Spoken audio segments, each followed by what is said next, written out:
The politicians, whether it is the Igbo politicians or the Hausa politicians or the Yoruba politicians, these people we are talking about is less than 5,000 people that take all of us for a joggora. It's just for us who doesn't have common sense. If we have common sense, we will put them to where they belong. With their bullets and guns. But if you are not willing to make a sacrifice, you can't make omelette without breaking egg. Check what happened in Egypt. Somebody had to put himself on fire for the revolution to happen. What happened in France? The young people here have given up in the country. That's why they are taking them for a ride. When you move out to go, how many of you would they kill? They will kill 1,000 or they will kill 100,000. If you need to pay price for the other people, if you don't pay price, generation unborn for aeons of years will hold us responsible that in our generation we did nothing. Those guys running away from the toll gate was the worst mistake they did. Seriously. I'm telling you, they should have stood there. That very day that day and dare those people for the once and for all. Wow. The oppressors know the game, they understand it.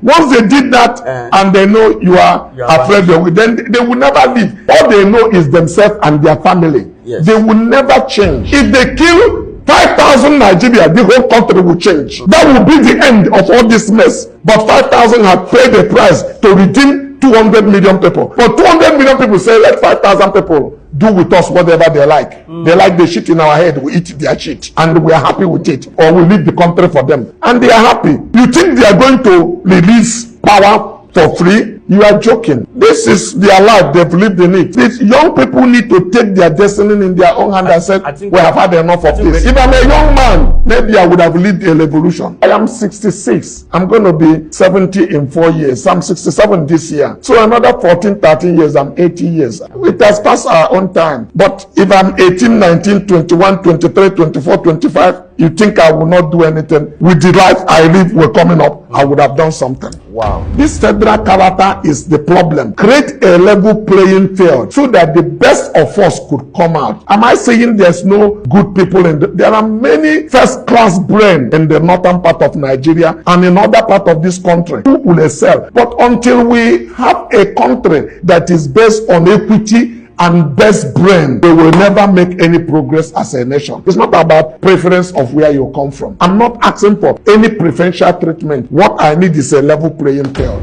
Any young man or woman, you make yourself when you are young. If you don't need to wait till you become 30 or 40, go check. Statistics prove 86% of successful people on the face of this earth all became between the age of 12 and 28. And I made my first $2 million by the age of 24. If you don't get it by 30, you already miss it. All the people are waiting to become billionaire at 40, 45. They are only taking chance of 14%. Seriously. 86% all became between the age of 12 and 28. Success, whether today or tomorrow, is about mindset.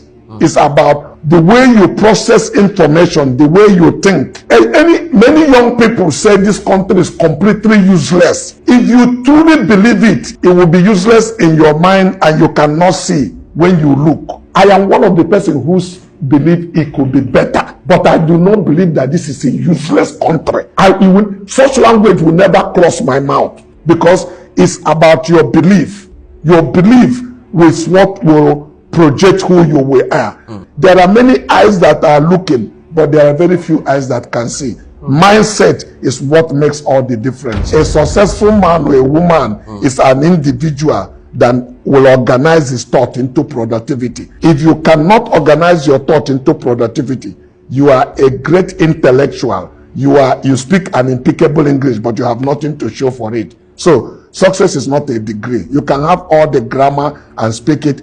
Until you organize it into productivity, then you can be successful. What I tell young people, don't just sit down and say, I want to be successful. Ask yourself, how? Do they use mouth to be successful? The same thing, I want to be a doctor. How? Your analytic thinking click in. You need to be good in 5 science subjects. I need to be good in maths, extra maths, in English. You don't have it. That's not the problem. You already identified what the problem is. Then you get a tutor, somebody who need to start teaching you. If you are intentional, 8 years from that day, you become a medical doctor. So it's a mindset. I want to be successful. How? By watching television every morning or by WhatsApping message to everybody. When your analytic thinking come in, you start making provision because everything you need to become a superstar is not outside of you. God put it in you when you are born.